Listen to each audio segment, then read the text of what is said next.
यो मान्छे Thomas Thomas गरेर यहाँनिर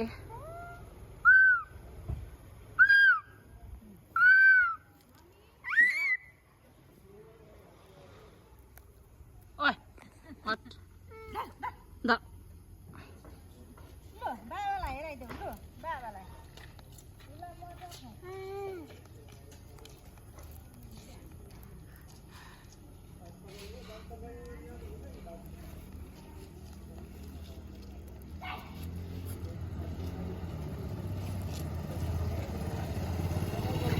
अलिकति कमजोरीले हेप्नै पर्दछ घरमा पनि कुखुरा सुँगुर बस्नु भयो भने त्यही गर्छ मान्छेमा पनि त्यस्तै छ माथि नम्बर भाइहरू धेरैजना छन् ती भाइहरूको लागि प्रभु हामी बिन्ती प्रार्थना गर्दैछौँ उहाँहरूको बोली चाहिँ हुने हो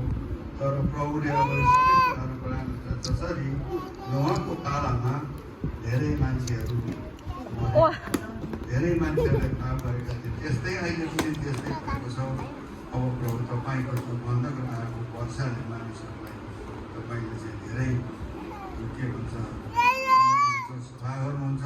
त्यो कुरालाई हामी पर्खिरहनेछौँ हामी मानिसलाई शरीरको निम्ति हामी अघि सुन्दै थियौँ शरीरको निम्ति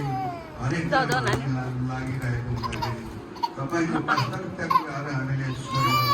यी संसारको कुरातिर लागेर त्यो कुराहरू हुन जाने हो त्यसले गर्दाखेरि हुनसक्छ सबै संसार चिन्न सक्यो भने पनि स्वर्गमा बस्ने ठाउँ संसारको मान्छेहरू जसरी तपाईँले अब्राहमलाई आशीष दिनुभएको अनि सारा हाल्यो अनि अर्को आलु आउँदाखेरि एउटा छोरो हुन्छ जसरी आकाशका ताराहरू समुद्रको फल्दै वृद्धि हुँदै जाऊ भनेर तपाईँले दिनुभएको आशिष पुरा भएको छ हुँदा छ धेरै मान्छेहरू छन् संसारमा कति छ अरू मान्छेहरू छन् सबै एउटै मन र एउटै चिन्ता संसारमा कति राम्रो र युक्त गाउँको के भन्छ जस्तै फुलबारीमा फुल फुले जस्तो तर प्रभु एकअर्कामा चाहिँ दुश्मनी देखाएर हरेक कुरामा यो भइरहेको अवस्था त्यो दुश्मनी कुराहरूबाट चाहिँ प्रभु जति हुन्छ तपाईँको दासलाई चाहिँ भनौँ न प्रभुमा अगाडि बढ्दै व्यक्तित्वहरूले धेरै कुराहरू अगाडि बढाइसकेको छ अब कुराहरू चाहिँ सम्पूर्ण त्यसमा जहाँ चाहिँ प्रभुको ठुलो सरकारहरूलाई प्रभुको बोलिसक्यो भने क्रिस्चियन सरकारहरू बोलिन्छ त्यही देशमा पनि लडाइँ भएको कुराहरू हुन्छ यो बडो विडम्बना कुरा छ कसैलाई शराब नगर कसैको ज्यान नगर कसैको नगर हत्या हिंसा नगर भनेर चाहिँ हामीलाई भनिएको छ तर ती मानिसको कुराहरू सुरुवात गर्दछ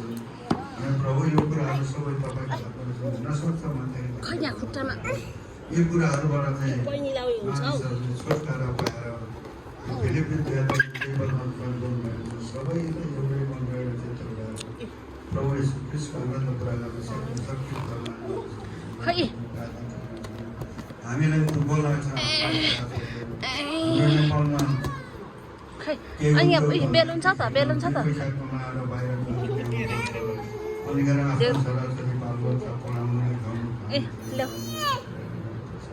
त्यसले गर्दाखेरि धेरै गाह्रो छ हाम्रो नेपालमा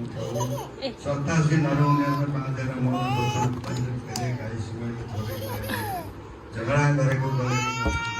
कति खाएपछि सबै त्यो नखाइकन भन्थे बुढापाकाहरू किन भन्थे नखाएको भनेदेखि मान्छेले यो खाएको कुराहरू चाहिँ तपाईँले मान्छेले बुझिन बोलीले चाहिँ सन्तहरूको काम सक्दैनन् कहाँबाट त्यसले गर्दाखेरि प्रभु त्यो खन्चुवाहरूको पेटलाई अलिकति विकास भएको छ यो पुरा गरिदिनुहोस् तपाईँहरूलाई धन्यवाद दिन चाहन्छ सुरक्षित सफल हुने